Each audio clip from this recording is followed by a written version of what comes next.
Hello, I'm Joe Chamberlain, the Executive Director of the Coastside Land Trust in Half Moon Bay, California. We're delighted to have you with us today for one in our series of webinars about our local environment and culture. We're fortunate to have quite a wonderful speaker with us today, who I will introduce in just a moment. I'd like to let you know that this webinar is being recorded. If you are registered for the webinar, you will receive an email in the next day or two with a link to the webinar. And it will also be posted on our website about the same time.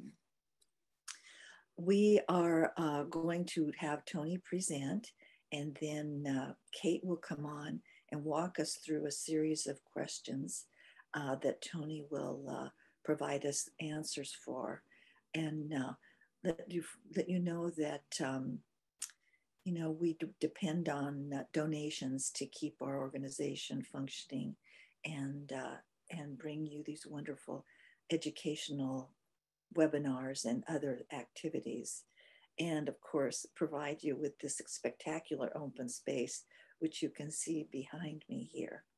That's the Greater Wavecrest area in Western Half Moon Bay, Southwestern Half Moon Bay. So we have with us today Toni Corelli, who is a trained botanist, and she's been working here on the San Mateo County coast for over 20 years, researching and learning. And the biggest important thing she's been doing is educating all of us about the dynamics of our plant communities, how they interact with people and animals, and who we can thank for all these decades of research is going to be her primary topic today. So Toni lives here in Half Moon Bay, and we are so happy to have her in our community and look forward to spending many more times with webinars with her in the future. So let's get started with the history of botanical exploration along the San Mateo County coast.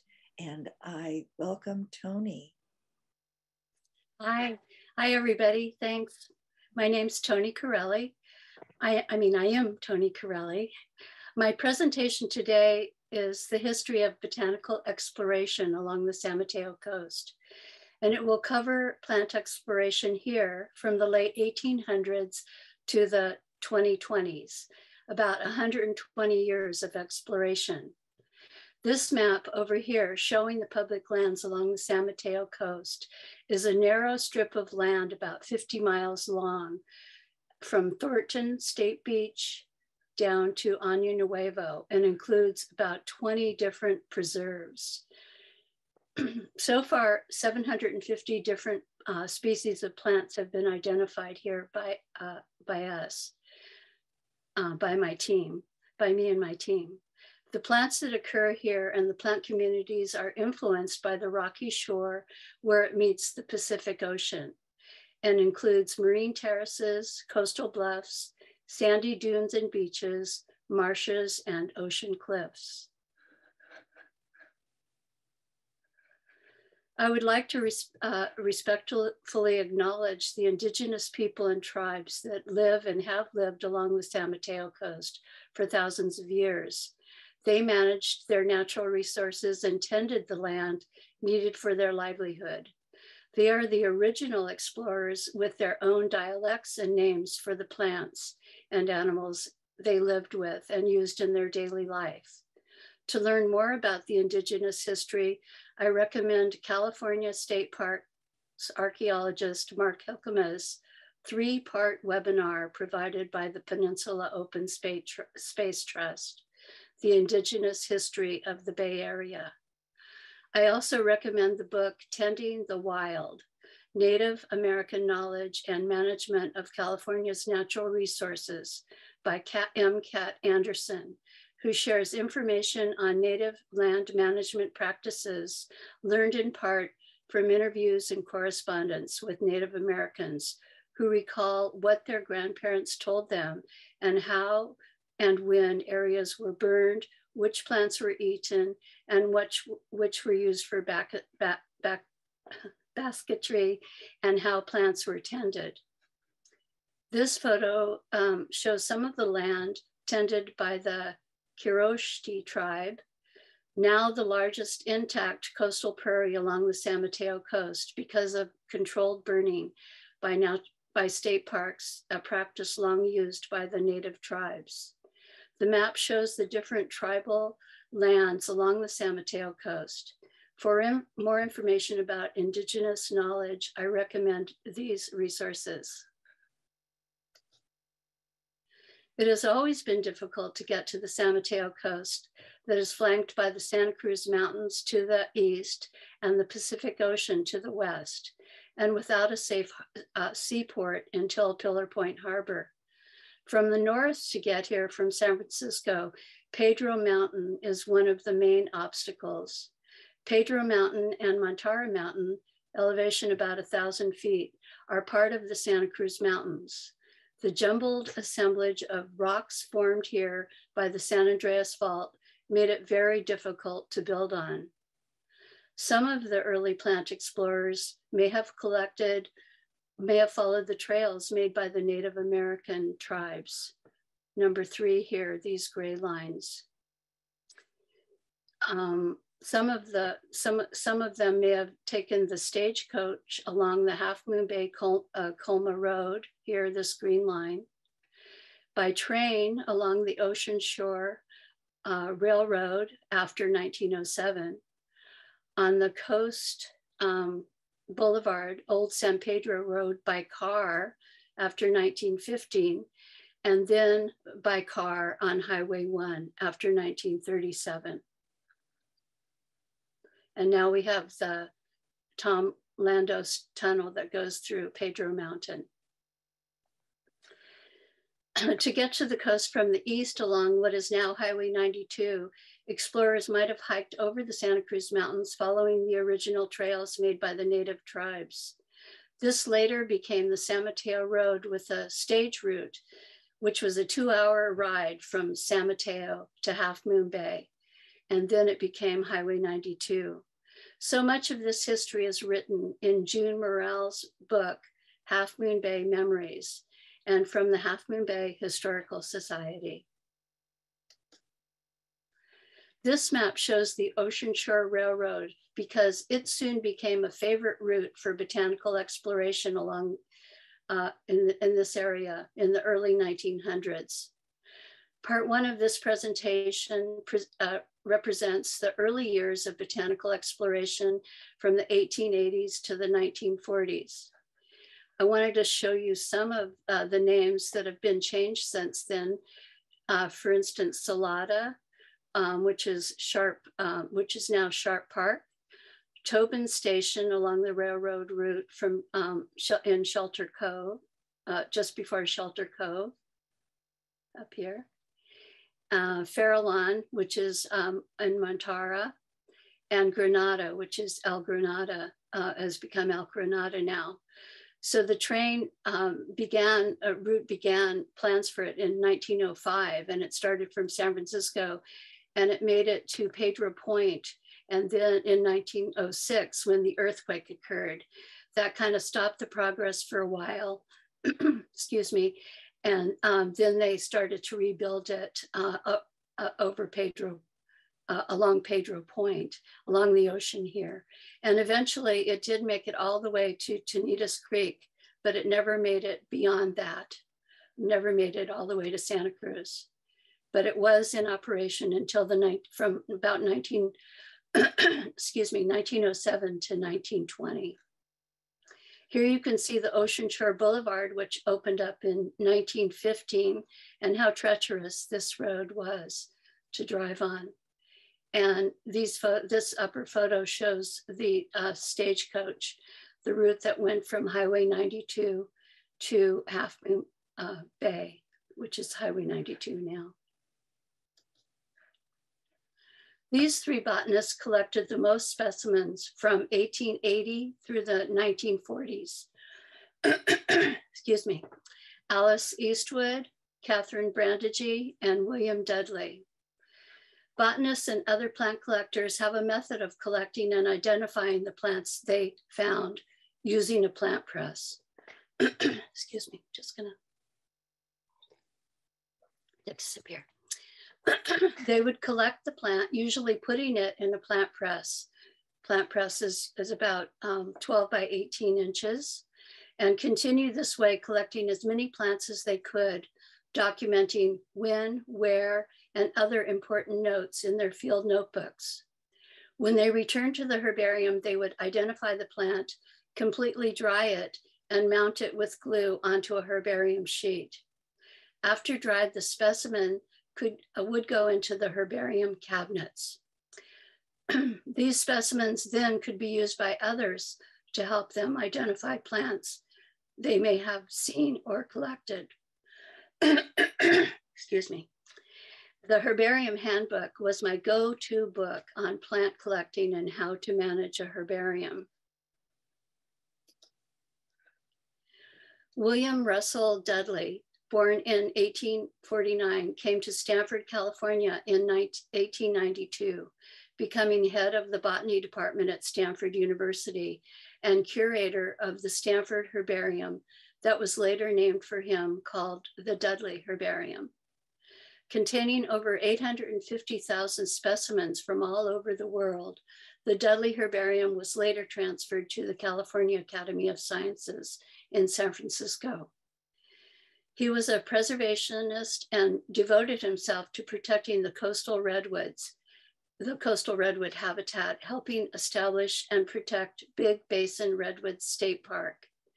He roamed the local Santa Cruz Mountains, sometimes with pack, saddle horses, and wagon, collecting over 190 specimens along the San Mateo Coast. The genus Dudleya was named for him and by his colleagues Britton and Rose in 1905. Dudley of Ferranosa is a very common species we have on the San Mateo Coast, also called bluff lettuce and live forever. Here you can see the Dudleya, the live forever growing in the coastal scrub, and the individual plants forming these clusters with these basal rosettes that kind of look like lettuce, a head of lettuce. Dudley of Ferranosa was first collected along the San Mateo Coast by one of his students, L.R. Abrams, in 1909 at Pebble Beach Hotel, Pescadero. That hotel is no longer there. Here is an example of a specimen collected by Dudley in 1898, 122 years ago. The imaged herbarium sheet is from the Consortium of California Herbaria, abbreviated the CCH2, imaged by the herbarium where the specimen was housed. The herbarium label, might be faint, indicates what, where, when, and who collected it. So this specimen, identified as Vaccinium ovatum by Dudley, was collected at Kings Mountain by Dudley on March 5th, 1898.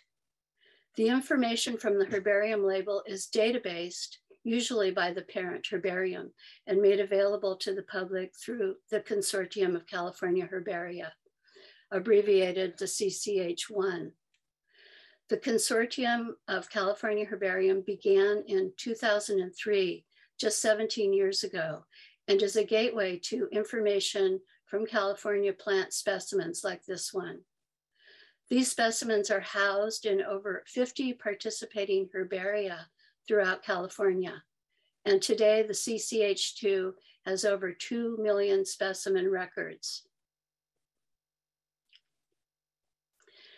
So this is some of the information that they've taken, that they've databased from the specimen. They've added onto the accession label details.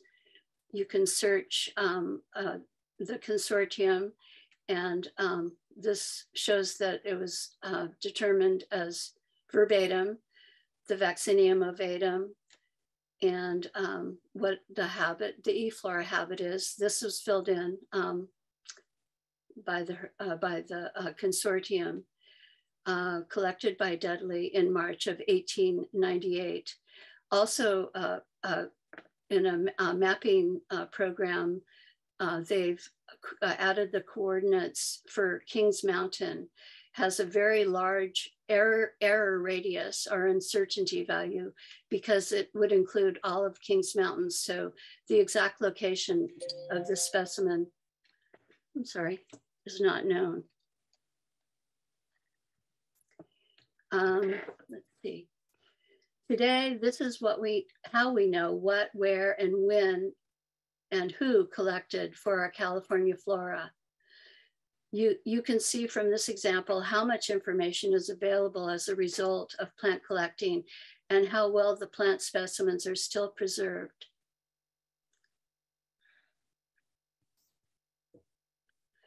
Each collection tells a story and can take you on a trip to try to see it for yourself in the field.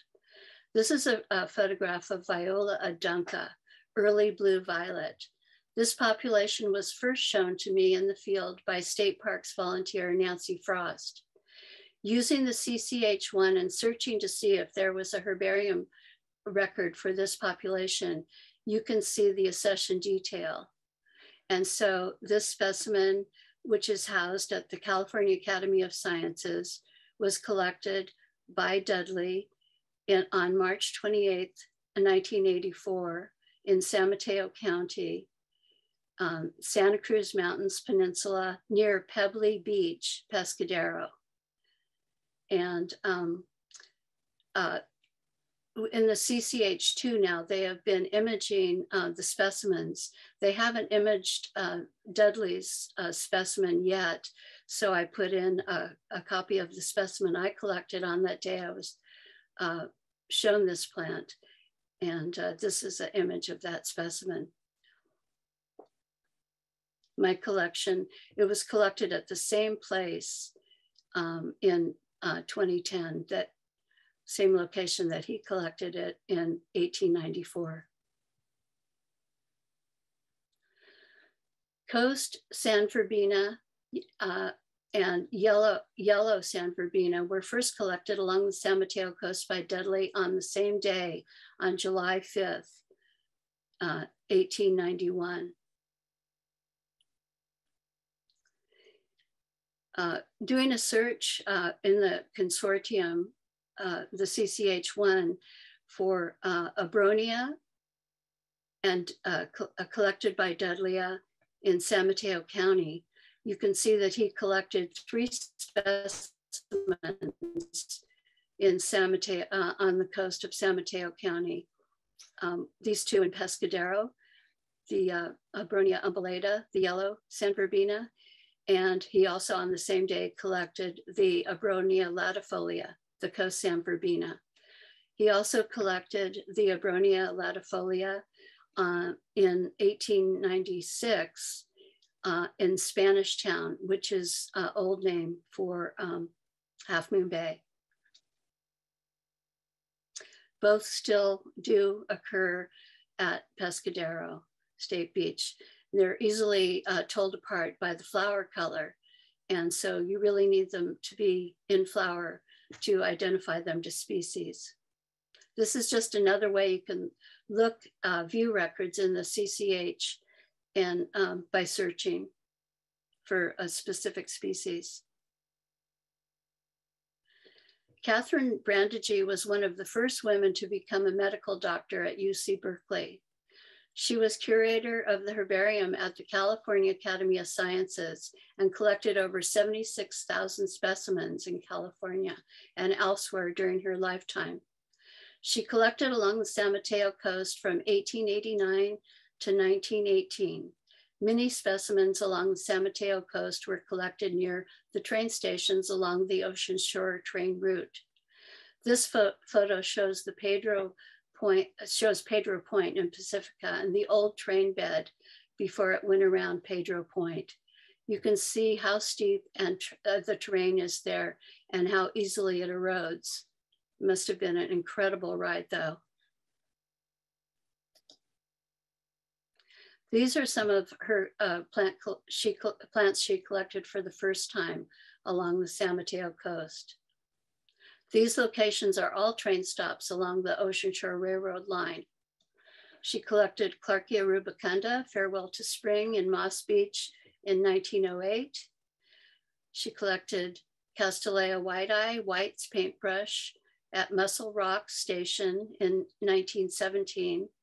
And she collected Calisthesia soldanella, Beach Morning Glory at Tobin in Pacifica, which is in Pacifica, in 1913.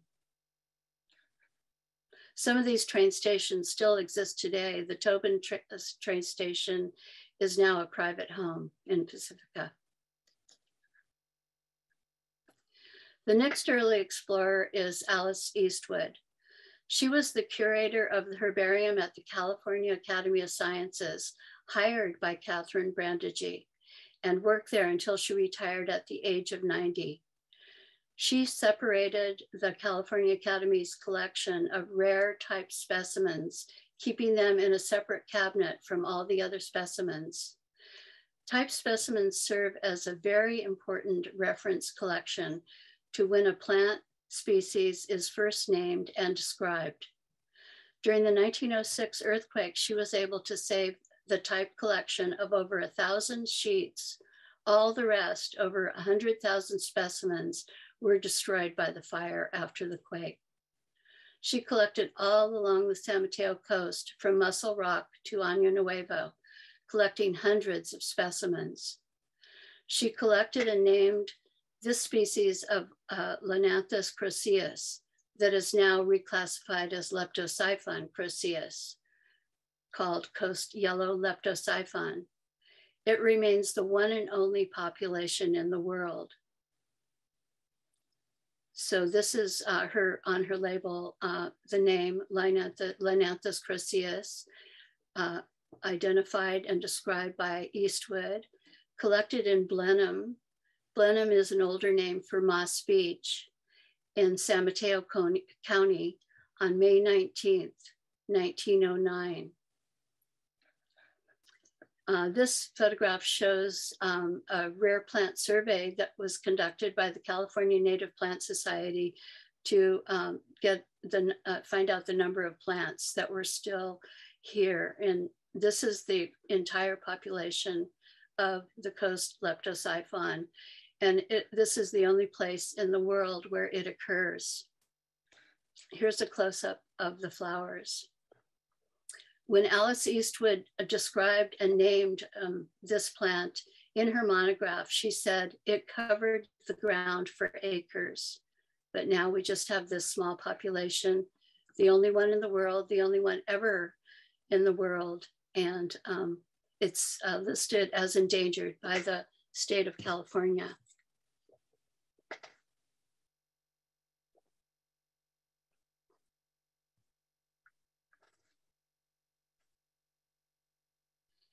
These are two other plants collected for the first time along the San Mateo coast by Alice Eastwood. Armeria maritima, californica, sea pink, collected in Granada in 1915. Cirsium chrysitorum, brownie thistle, collected in 1938 near San Gregorio.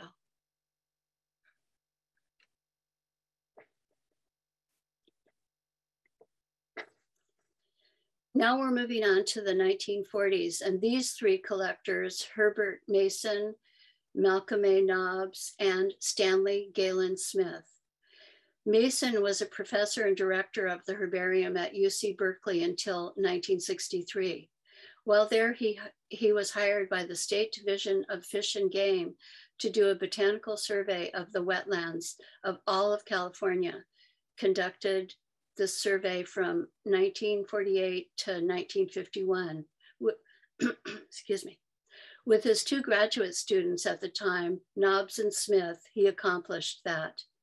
Their research culminated in a book, The Flora of the Marshes of California by Mason, the first comprehensive book covering all of California's wetland plants.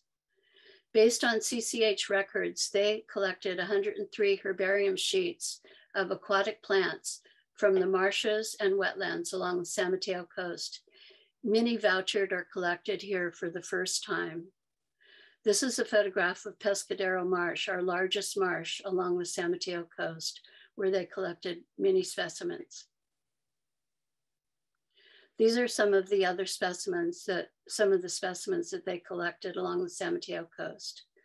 Typha latifolia, broad-leaved cattail, collected along the San Mateo coast, Sharp Park in 1949. Persicaria amphibia, water smartweed along Highway 1, 0.6 miles north of Pigeon Point in 1949. Tall cyperus,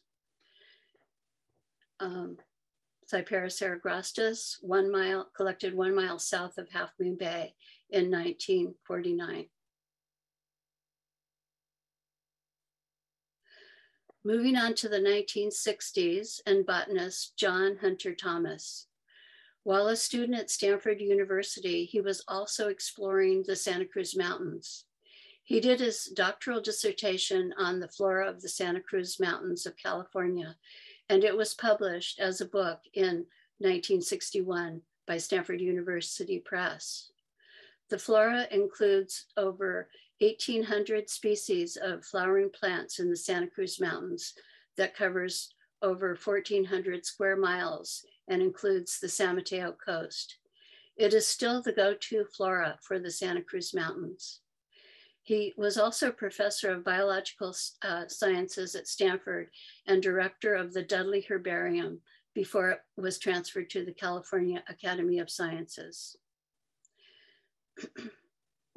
He is considered one of the leading plant taxonomists of his time and collected extensively in the Santa Cruz Mountains, including 180 specimens along the San Mateo coast from 1948 until 1976.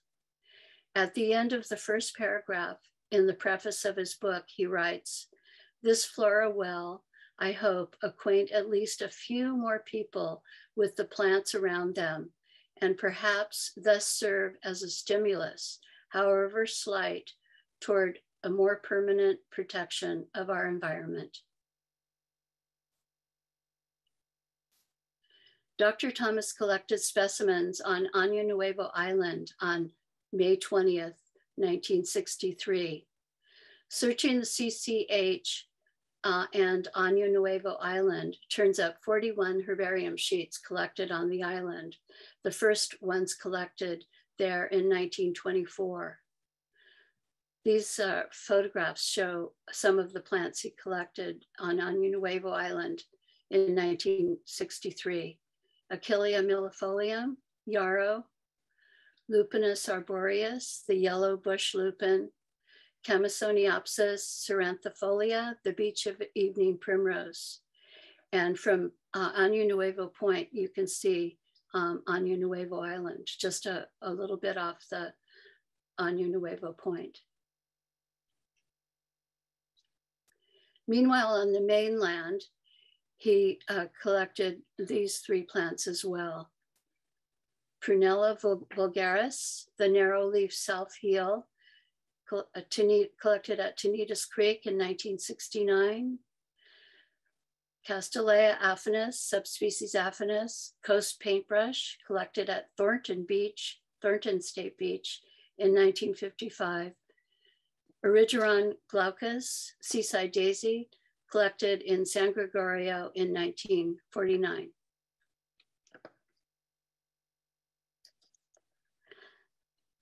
Moving along to the 2000s and these 4 explorers. State Park volunteers Avis Boutel, Nancy Frost, and myself have been friends and field partners documenting the plants of the San Mateo coast for over 20 years. We published our book, The Plants and Plant Communities of the San Mateo Coast, that includes photographs of our 100 most common plants and our list of over 750 taxa that we have observed along the San Mateo Coast, mostly west of Highway 1.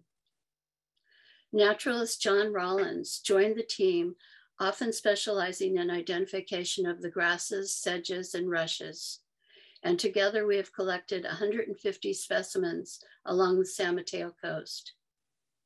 By the way, in order to collect on public lands, you will need to get a collecting permit to do this. Otherwise, you'll be fined and maybe even arrested.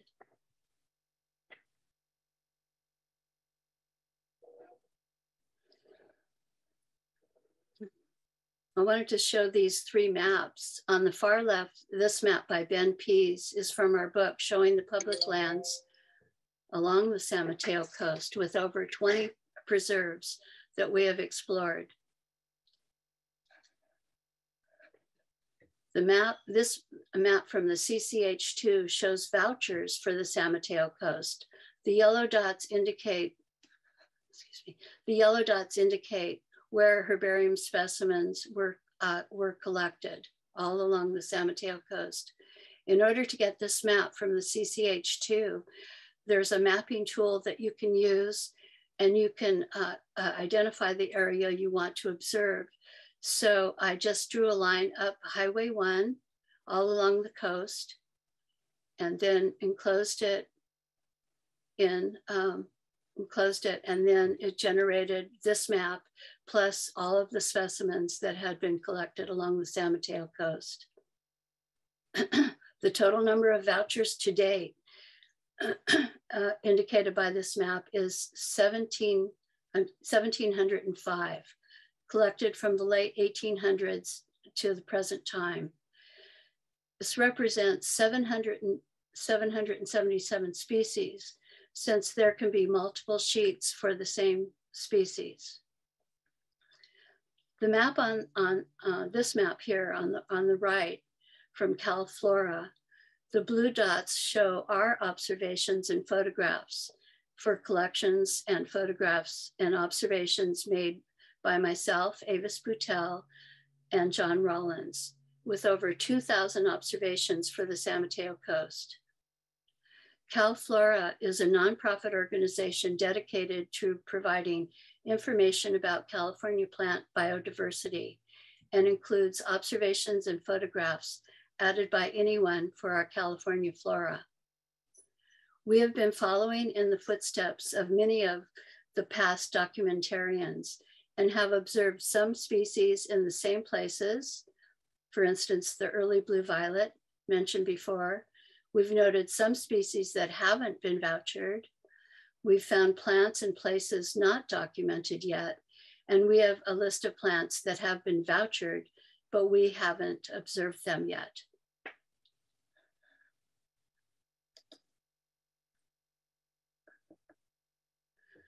Here's some plants that we have collected along the San Mateo Coast. Castanea excerta, purple owl's clover, collected at Montara State Beach in 2010. Lasthenia californica, subspecies macrantha, perennial goldfields, collected at Montara State Beach in 2015. And Trifolium wildonovii, tomcat clover, collected at Pedro Point in 2010.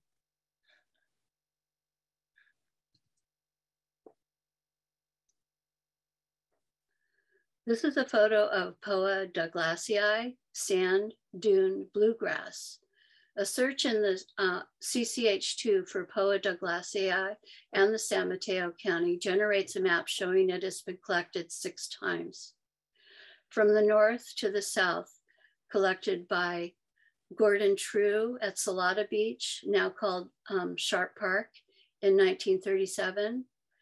By William Dudley at Pedro Point Beach in 1900, by John Rollins at Bean Hollow in 2006, by Dean Taylor at Franklin Point in 2002, by John Hunter Thomas at Año Nuevo Point in 1963. And then this point, a specimen collected by Becky Hendricks, collected in 2012. During her collecting at Año Nuevo, she did not specify the exact location. So it's been mapped at the center of Año Nuevo State Park with a large error radius.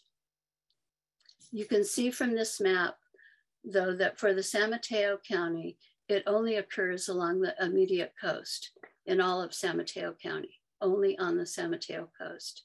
So it's really restricted to the San Mateo Coast. You can see it growing in these dunes, in the dunes here, all of these plants, and then a close-up of the grass as well.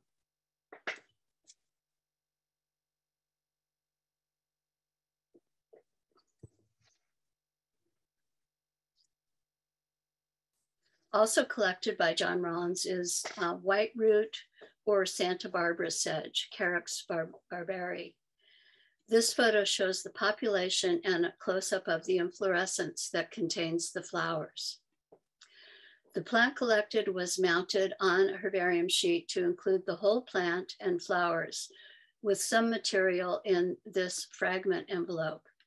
This fragment, the material in this envelope, can be used by others to get a closer look at the sample and can help identify it, distinguishing it from other closely related species.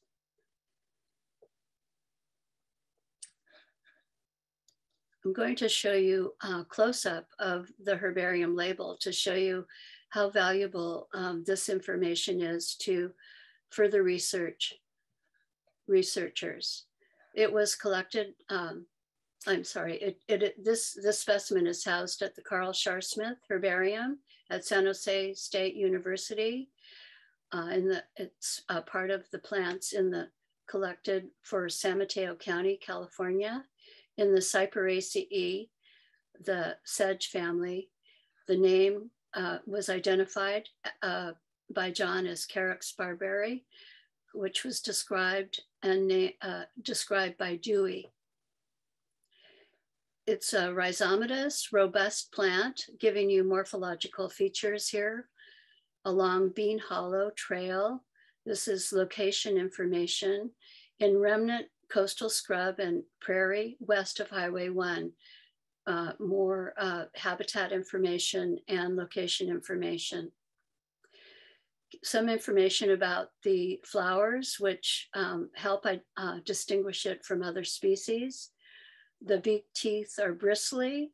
The pistillate flowers, those are the female flowers. The pistillate flower bract is on, and he wasn't able to find fruits in this plant, in this particular specimen. Growing near a footbridge over a deeply cut drainage. Another more habitat information and location information, and with these associated species. He has the exact location where it was collected, so you could go to that location and see it again at the elevation of 29 feet with an error radius of 0.3 miles. Collected by John Rollins, Sarah Timby, Toni Corelli on 4/23/2016, and then his collection number. So this is all valuable information in trying to go back and look for this species again, or habitat information, plant associate information. So if you see these plants growing all together, you might find the Carex there as well. CalFlora, what it is and how to use it. For the last 2 years, we've been entering all of our observations and photos we have observed along the San Mateo Coast into the CalFlora database. If you go to calflora.org and search for Wavecrest and Corelli, the search comes up with 228 taxa. So this is just a one page of taxa that occur there, the names of the plants and their common names. More than one plant was seen there at this occurrence. And then this number here indicates the number of photographs. So photographs that are included with our observations. And if you click on one of these observations, one of these yellow dots, you will come out with this record detail here of Pseudognatphalium straminium cotton batting plant. And all this information was entered into the CalFlora database by me, including my photograph of the plant. And if you click on the photograph, you can get a closer up look of the plant. Most of my photographs, I do habitat photographs of the whole plant. I don't have a lot of close-up photographs, but mostly habitat of Pseudonaphthallium straminium, the cotton batting plant. Wave crest is a large area mentioned by Joe that is partially managed by Coastside Land Trust. And all these yellow dots indicate all of the observations that I've made out there so far. You can do this for any of the preserves along the San Mateo coast. You can put in Bean Hollow and Corelli, and you'll come up with all of our observations, and many of them with photographs, anywhere along any of those preserves along the San Mateo coast. There are about 100 plants that we haven't observed or have been observed by others west of Highway 1 without herbarium specimens. And these are a few of them. So the Toxicodendron diversilobum, the Western poison oak, has not been collected. I think you can imagine why. It has to be collected very carefully because of the rash that the oils can cause on your skin. Pseudonaphthallium californicum, California cudweed, has not been collected west of Highway 1, although it is a pretty common plant in many of the preserves. Pentagramma triangularis, the goldback fern, not as common along the San Mateo coast, but it also has not been collected. So still work to be done there. I had been looking for Chamisso's hedge nettle for over 20 years along the San Mateo coast.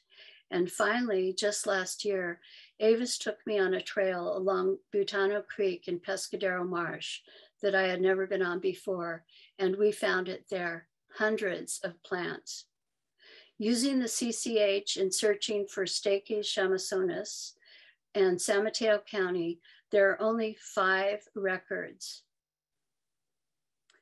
These 5 records here, 2 collected by Elmer at the same in 1903 at Pelarcito Stone Dam. He made 2 collections of it there. 1 collected by Katherine Brandie in 1913 in Tobin, the train station area in Pacifica. 1 collected by Roxanne Ferris at the lagoon head of, in 1921, at the lagoon head of New Year's Eve Point. We had looked for it there and have never found it there yet. 1 collected by Rose in 1956 at Emerald Lake, the hills of Redwood City, which is very near Edgewood Park. I wanted to show you the Jepson Flora taxon page for Steakychamisonis. The Jepson Flora is the authority on our native and naturalized vascular plants of California. Here you will find taxonomic treatments, distribution maps, illustrations, photographs, and identification keys for all of our California flora. Steakychamisonis is very closely related to Stachys ballata and the corolla tube, but in the Steakychamisonis, the floral tube is much longer. And you can see the longer floral tube compared to Stachys ballata here. And in the, in the photograph also, how long this floral tube is.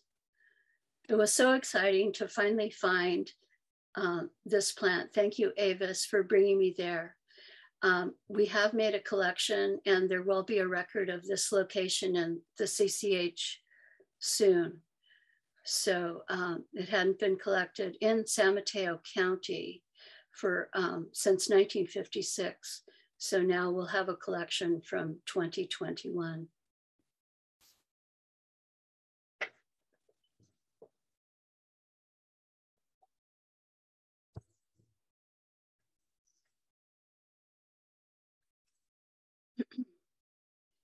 This is a photograph showing the inside of what a herbarium looks like. This is the Oakmead Herbarium at Jasper Ridge Biological Preserve with my friends Diane Renshaw and John Rollins. You can see the herbarium cabinets and the station where we identify plants. And they're looking at the herbarium specimens laid out on this table here. Well, I'll leave you with some photos of our outdoor office, Pigeon Point, Amori Point, Franklin Point, and the Coastside Trail in Half Moon Bay. We are still exploring the San Mateo Coast, and as we say, our work is never done. And new explorers will continue to document our natural resources. I've learned so much about the history of botanical exploration along the San Mateo Coast and the resources available to us about our local area and sharing it with you. All of these resources are available to the public, and anyone can become a citizen science, documenting the flora around us. Thanks for joining us, and thanks to the Coastside Land Trust for sponsoring this website. I've also included some of the references that I haven't mentioned in this image here. So thank you very much for coming, and I'll see you on the trails.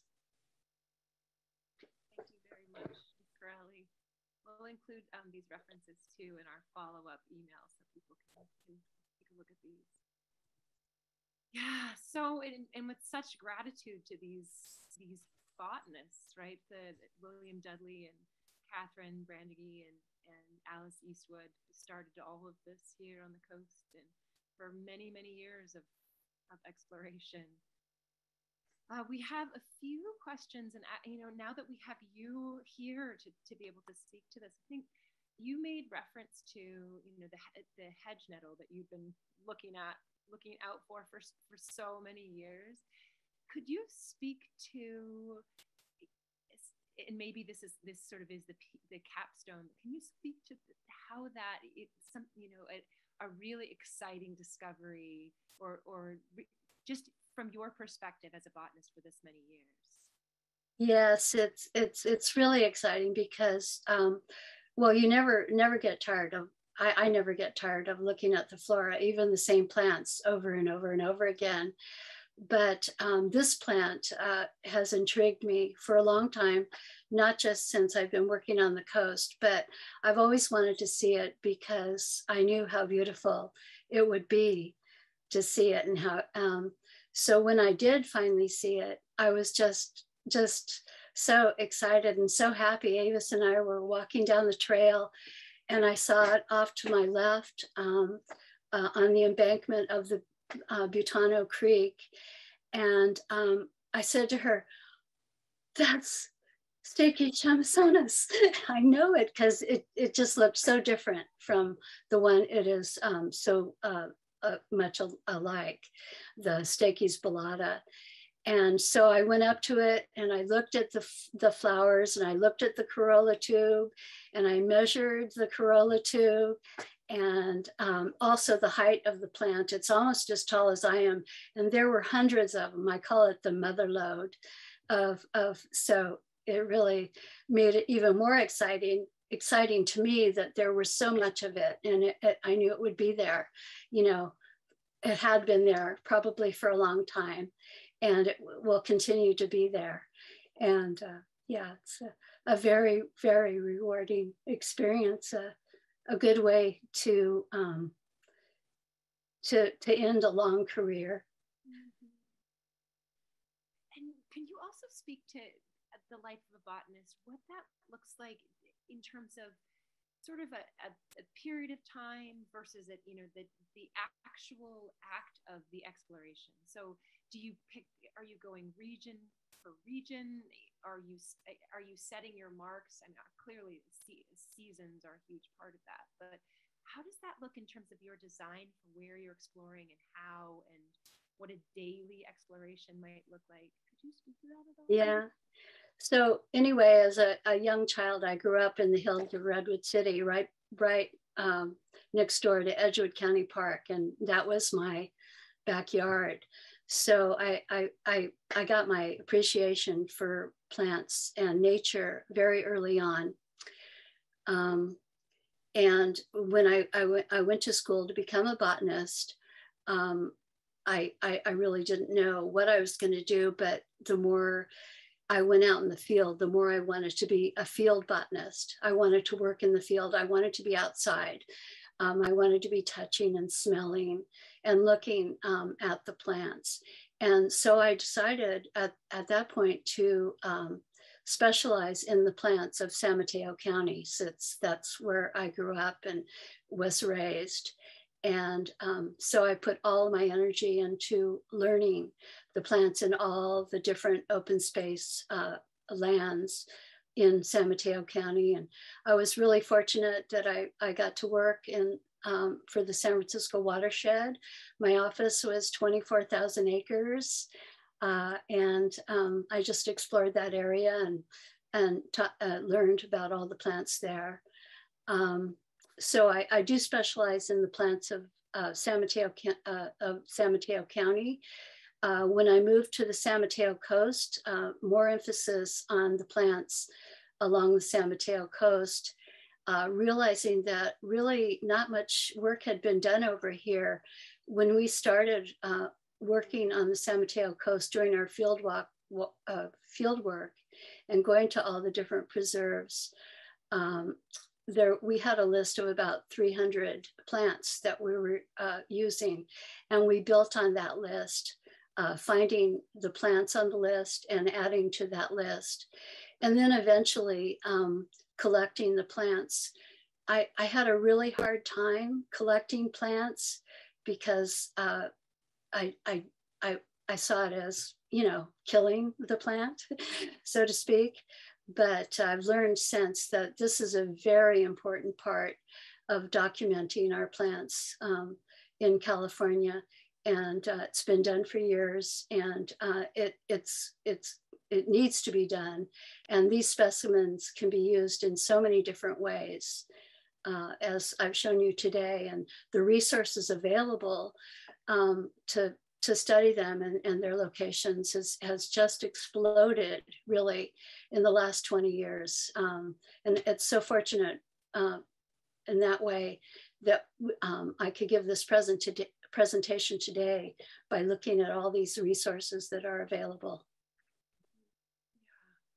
Yeah. Thanks for that glimpse. That was a wonderful image of just seeing the collection in actuality, watching you lay those out. We've got, Krista has a number of questions, actually. She loved this talk, and she had a question about her walks along the coastal trail, and she was saying that she's noticed that populations of Arroyo Willow along the coastal trail, that there aren't any native plants thriving in the understory. She's noticed that there's oxalis down there, and poids and hemlock, and nasturtium and Cape ivy, but she's asked if you know of any historical relationship between Arroyo Willow and native plants. Do I know of any relationship between Arroyo Willow and native plants? Arroyo Willow, she's saying. Yeah. Arroyo Willow is a native plant. In fact, that's the plant. Those are the flowers of the Arroyo Willow behind me there. So the Arroyo Willow along the coast forms these incredible thickets. It's like a thicket of a tree thicket or a bush thicket. And they reproduce by underground rhizomes, which are underground stems that grow along the ground, under the ground, near the plant, and then a new tree or a new plant will grow from those roots, underground roots, and forming these royal thickets, which we call them, which is a great area for wildlife, birds and animals that occur along the San Mateo Coast.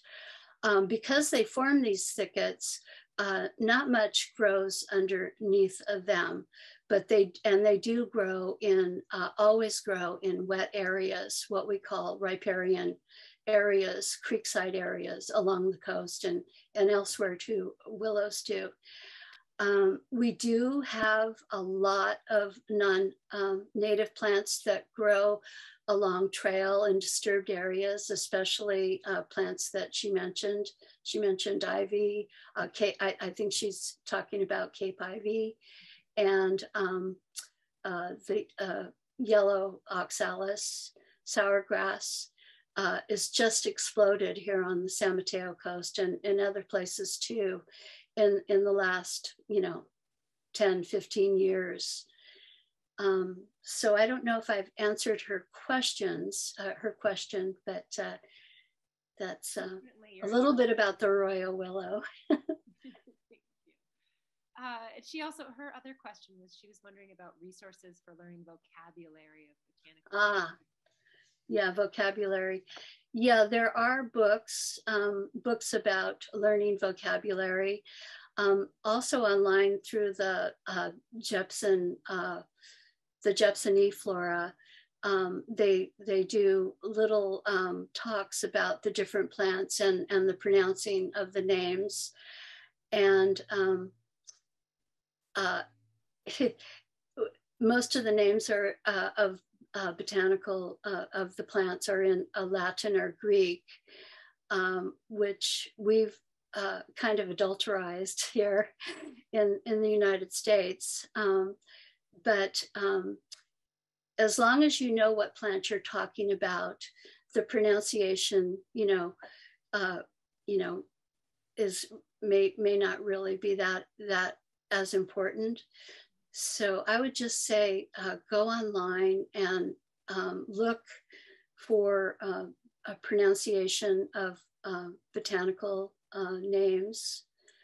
And as long as you know the plant you're talking about, no matter how they pronounce it, just smile. Take the pressure off. Very wise. Yeah. Yes, it takes a long time. I've been doing this for a long time. I'm sure I pronounce things incorrectly as well, especially, other names in other languages. Well, thank you for saying that too. I think that's such an important thing for people that are discovering the world around them and the natural world, to take the pressure off of getting, just to allow us to learn as you go, and you learn bit by bit, and you do the best you can in pronunciation, and we're using that as collective terms. And the reason I use the botanical names is because there's so many common names for the same plant. Scientific names, common names change from place to place, and scientific names change from time to time. Really important to know them. Okay, so the question, let's see, Mary James is wondering if, she says, associated plants in the flora are very helpful. How does the collector decide what to include? The most common things that he's seeing, or that you're seeing around the plant that you're collecting. So you'll be collecting the plant, and then you'll look around and you'll see the most common things just really right around the plant, growing near the plant. And Dylan asked, do you have any recommended guidebooks for identifying local plant species? Yes, we do, Dylan, and we're going to include that in our follow-up. And one really incredible resource, and truly, not just because our presenter happens to be the author, but this plant and plant community, the San Mateo Coast. That would be the question that we will link up on the follow-up email, as how to get that.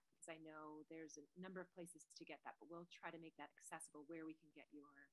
Yes, I wanted to also mention that there's a lot of apps now where you can take photos of plants and send them like iNaturalist, for instance, and CalFlora, you can take photos of your plants, send them to those places, and they'll try to identify them for you.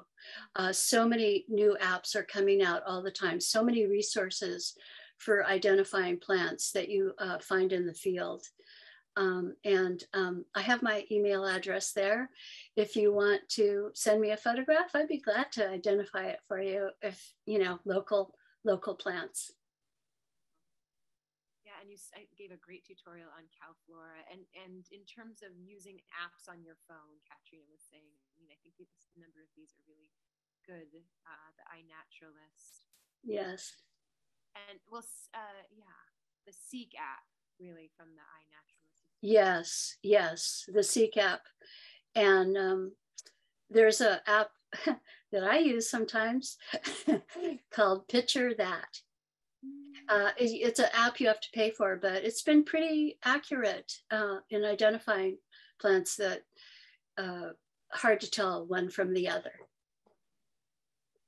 Okay, couple of these are shorter questions. So Marshall asked, why is vaccinium named vaccinium? He was wondering if it had provided some protection from something.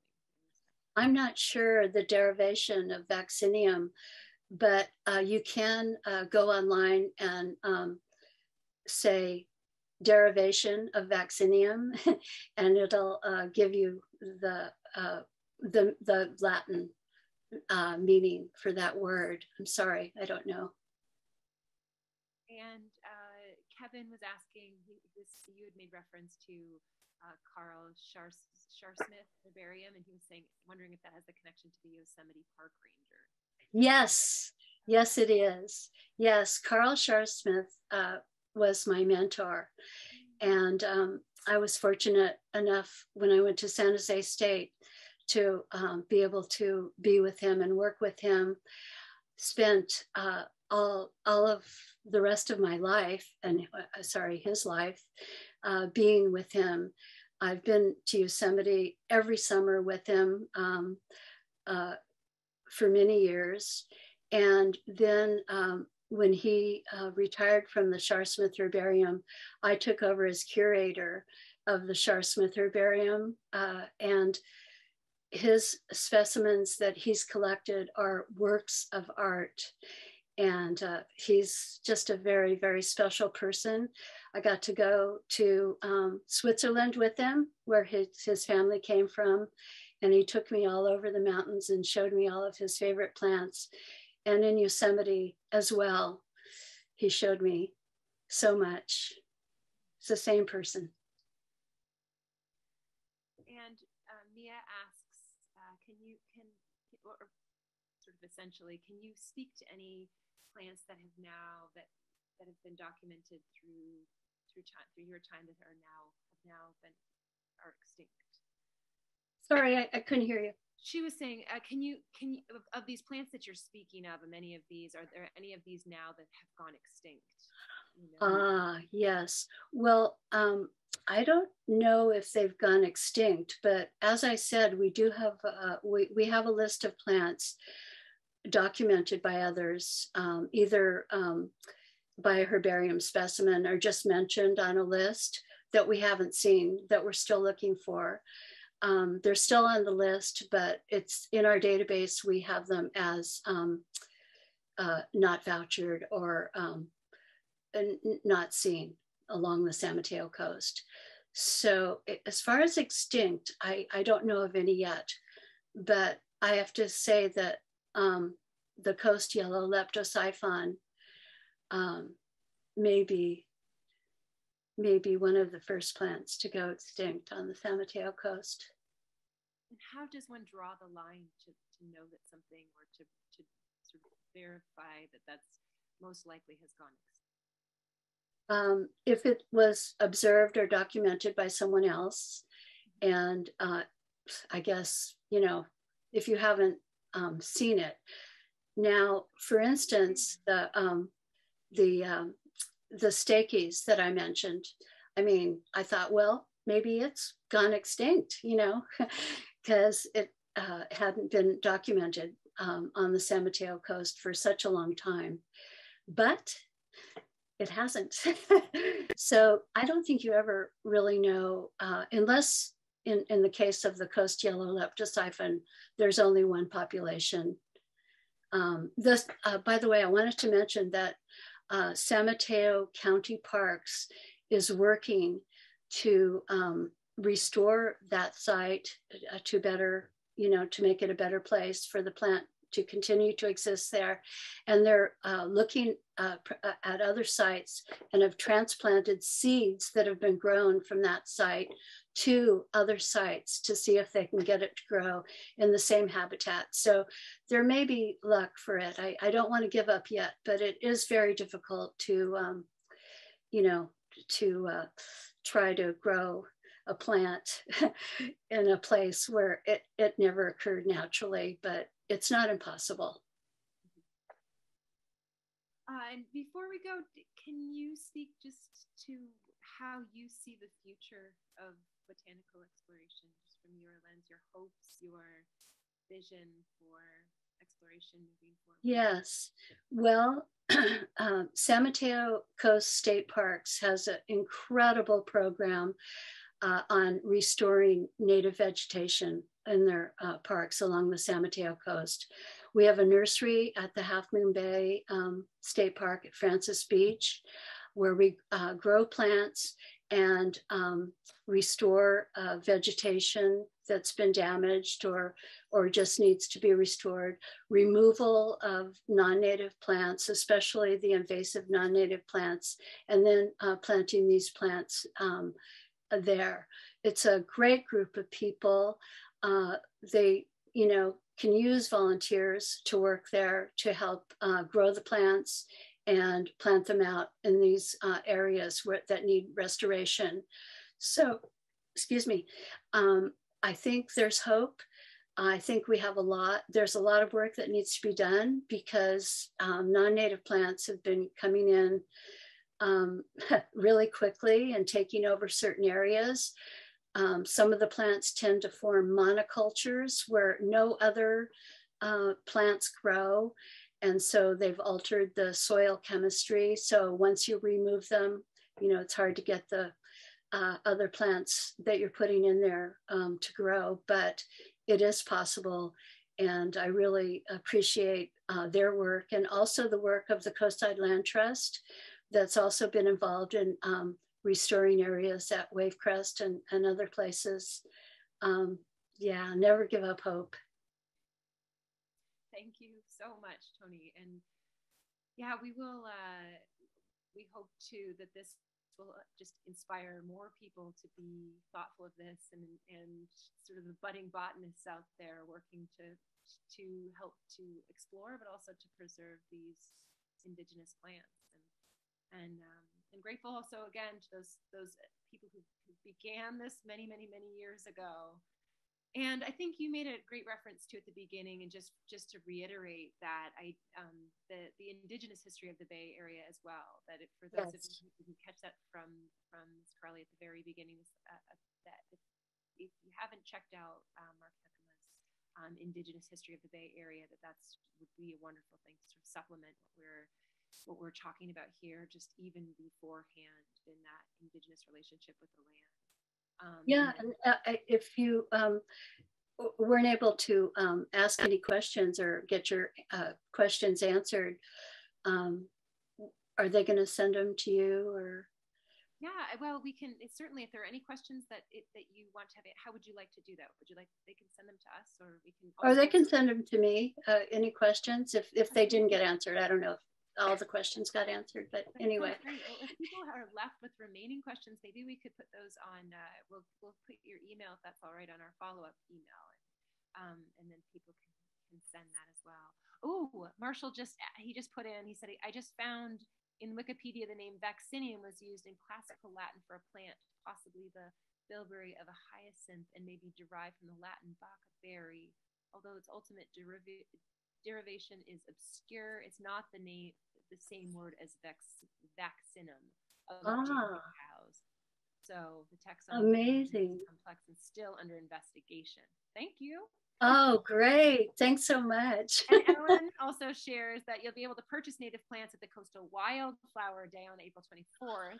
Oh, yes. Beach. So that's thank you for sharing that. That's very important. Oh, yes, April 4th. Did you say April 4th at Wildflower Day, right? This says April 24th. April 24th, April 24th, yeah. Yep. All right, we've got to let you go. Okay. Thank you all so much for being here. And for those of you who have stuck around, just a reminder, please, that to check out Toni's book if you haven't already, and we'll give you a link to how to get that. You can certainly purchase that through the Coastside Land Trust, and I think there are a number of other ways to do that as well. Follow up if you have questions that you leave still wondering. We will give you Toni's email so that you can email her directly. Also, if you, thank you for those of you who have supported, and for those of you to continue to support, and possibly some of you who will be new supporters today of the Coastside Land Trust. It's a very, very valuable organization, and we, we appreciate that continued support for us to be able to provide these types of programs to help you learn and become more connected, Right. natural environment, and also for the preservation and stewardship of our local shared open spaces. So thank you all for being here. Thank you so much. Thank you, Ellie. And we look forward to, we have our work day coming up in May. So check that out. We'll send details on that. But for those of you who've been out there before to help us do some cleanup and some restoration work, it's a wonderful opportunity to help, and also to just meet community and come out now that things are opening back up. This is our first work day in a long, long time. So we'll be out at Wavecrest doing some cleanup. We'll be getting rid of some invasives and helping to graffiti bust and get rid of some trash and things like that. So all of those things, and also weed our junior land stewards garden. So anyway, look at that to look forward to as well. So thank you all very much for spending your Saturday morning with us, and we look forward to connecting with many of you soon. Bye. Thank you. Bye.